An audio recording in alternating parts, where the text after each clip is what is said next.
Hey guys, welcome back to another video. The race this week is happening at Daytona Speedway. The meta car for this week is the Viper. That's what most of the people are using this week. And the reason for that is because this track has some pretty long straights, which are not straight, but you get what I'm saying. And this car has a really good straight line speed. And if you choose to not use this car, you might suffer a lot to keep up with the guys in front of you. So make sure to find a friend and stick with them. Now, some really interesting things happening this week. Questionable moves like this one you're seeing right now, and we're gonna cover that up later in the video. I would call that cheating, and I don't know how that's allowed, but let's see what happens. Alright, jumping over to the race. As you can see, I'm starting in 4th. I didn't feel like my pace this week was the best. I got a 1:45.7, if I'm not mistaken. At the time, it was probably around 500 in the world. I came from a week that I was almost top 100, so I felt like I was kind of behind on the pace. I was racing. I am racing a lot against some A plus drivers, so I'm almost there, guys. Almost there. I'm really happy. Really happy. Hoping to reach A plus soon. But as you can see, as you've seen it, the top 3 guys are A plus drivers. So starting the race, I'm always afraid on the first corner because I never know exactly what's gonna happen and when to brake and stuff. But this one, pretty okay. A little bit of a moment there. Really easy to oversteer with this car, so you gotta be really careful. This is the turn that, to me, it's my weakest turn. You know, like I have a really hard time carrying the speed throughout that turn and getting a good exit out of it.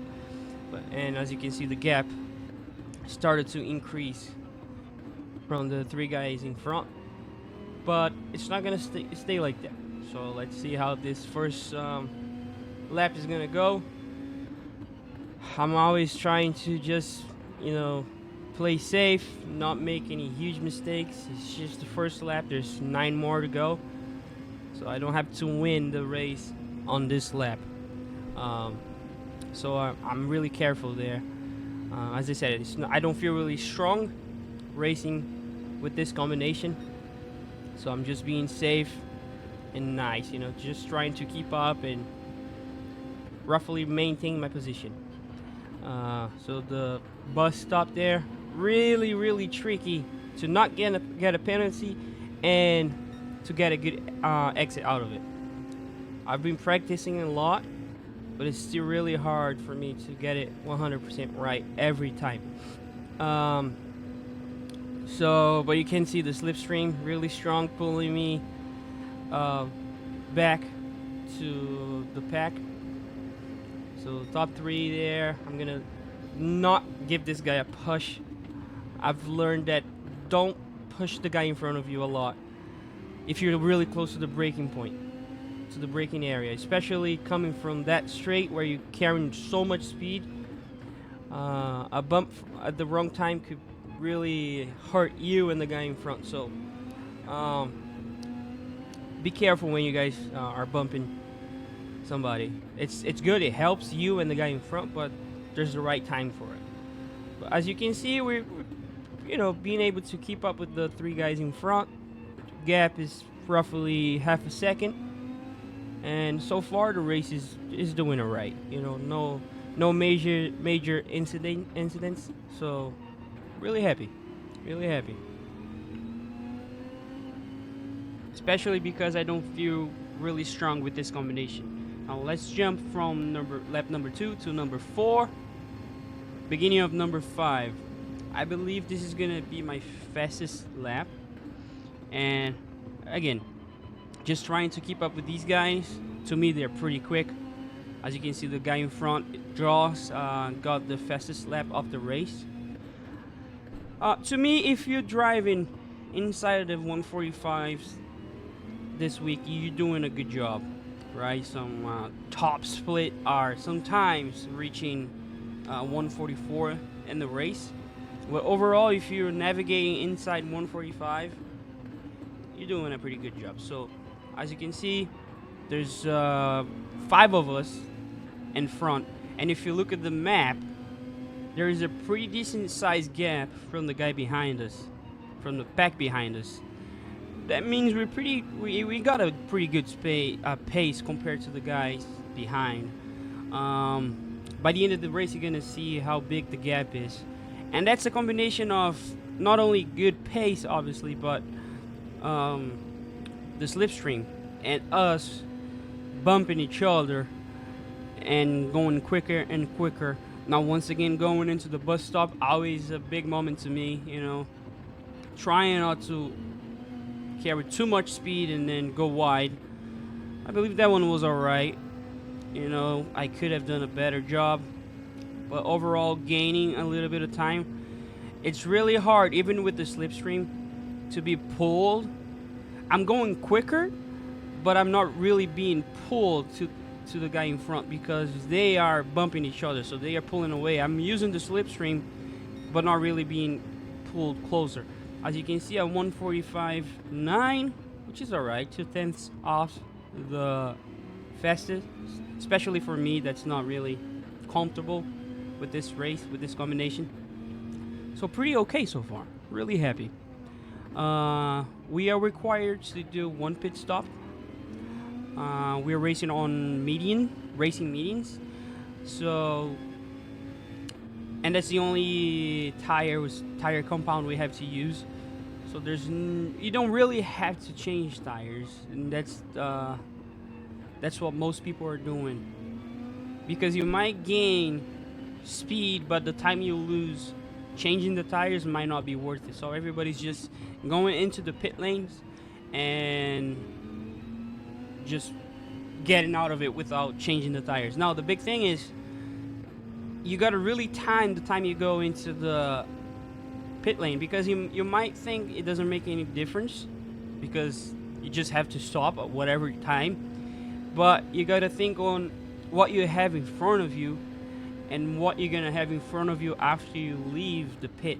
Because like right now, even though I'm a bit far, I'm still within a second from the guys in front. So as you see, like half a second, they are pulling me. If I simply go into the pit with all these guys, I don't know exactly where I'll come out, and if I don't have nobody in front of me to bump and have the slipstream to help us, I'm gonna lose so much time and probably lose the position I have right now. So you gotta be mindful of that. So what we normally do, we work together, you know, with whoever's in front of us or in front of me. I try to stick with that person if we have similar paces, so we don't lose time. And as you know, when this person in front of you decides to go pit, you just follow them, because you're making sure that when you leave, you're gonna have that person to work with after the pit. So as you see, none of us have pitted yet. We're just going and going. It's still lap number 7, and we're doing a good job. The tire wear is a big thing. You gotta be mindful that might affect your pace and your braking points, and you gotta really be careful with this car. Has a lot of torque, so you really gotta be careful with that. But that's about it, you know. There's not a lot of strategies when it comes to this race and tires. It's more of staying with a group and staying with a friend. So you always have somebody to pull you with the slipstream and bump somebody.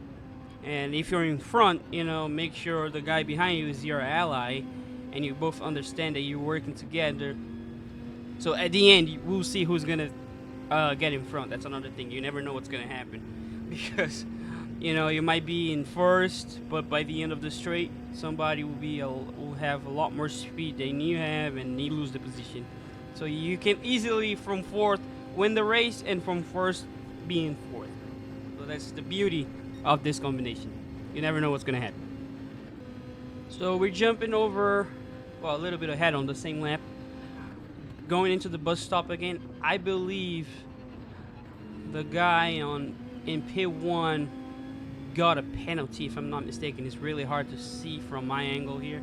I'm kind of far away I can't see his name or anything. But you're gonna see. Paying attention to what's happening in front of us. Look at the white Viper. You can see him ghosting, and that's when we're gonna gain a position, at least for now. He got probably a half a second penalty. There's nothing I could do. I wasn't really looking to make crazy moves with this race. I was just trying to keep up with them. But that put me in 3rd place for now. Going into lap number 9 now is going to be the penultimate, if that's the right way to say it, lap. And we're still within the group. Again, the gap from the pack behind us is a pretty decent sized gap. And I'm within the slipstream range, which is awesome. So again, just trying to stick with these guys, and we'll be alright. We'll be good. But in this lap, so many things are gonna happen, and it will really affect the end and the last lap of this race. So we still got a blue there, you know, kind of. If you look, my pace is pretty good.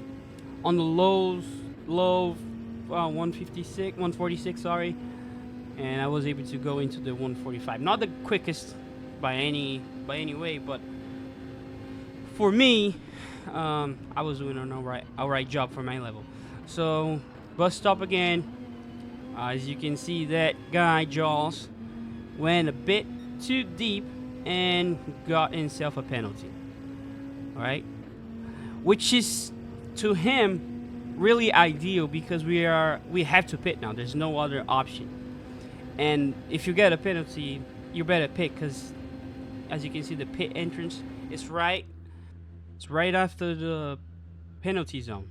I don't know if you've seen, but it was basically in P2, but whatever happened at that entrance, I am in 1st, and this is gonna be a really awkward pit exit, because I was so close. There was so much going on. The game doesn't know exactly where each car is, and as you can see, these guys are gonna do a phenomenal job at just doing nothing. And I don't really like this. I'm ghosted with the guy behind and the guy in front, and I can't really see what's going on. Horrible spot for me now. I get really confused, and there's a guy next to me. So big fight right at the end of the race. Unbelievable. It's actually pretty fun. So the guy behind me bumps me in the back, pushes me wide. Doesn't really do anything about it. It's okay. It's a race incident, but I managed to keep up and stay in 3rd after all that. It was a crazy fight. We were probably maybe 4 wide. It was a crazy moment there. Well, let's just see how this final and really eventful lap is gonna be on this straight behind or before the bus stop. I'm trying not to get to carry too much speed, just being safe there. Like, I was actually too safe. I could have done a much better job out of that. As you can see, the guy behind just carried a lot more speed than me, but he bumped me, which really helped, like, a lot. But this is when stuff gonna get kind of crazy. As you can see, I don't think the guy behind would have enough speed to pass me. But then, where is he going? Where is he going? And look, I finished in 4th, and I was in 3rd. So let's watch a replay and see what exactly happened. So there he is, right behind me. And he's just gonna turn left and go into the grass. And what that does is basically a shortcut to the finish line. And he was able to gain 1 position. Now explain to me, how is this fair? And how does Polyphony or GT7 allows this move? It's crazy. And I've seen guys from 3rd place getting a win, a victory out of this glitch or cheat. So something to be looked at. I don't think it's fair. I wouldn't be happy taking a position like that. I don't think it's fair. That's not the track. That's really way outside the track limits. I don't think anybody would do that in real life. And if they did, they would definitely be penalized and definitely not get a position out of that. So, pretty funny. But other than that, I think it was a pretty good race. As you can see, top 4 is 4 seconds ahead of the pack behind. So we did a good job. We managed to stay together, work together, and get a good result at the end, even though I could have gotten a P3. But if you like this video, please make sure to leave a like, subscribe to the channel. I'm new at this. I'm hoping to get 1,000 subscribes soon and reach A+ driver. So, that being said, I'll see you next time. Thank you.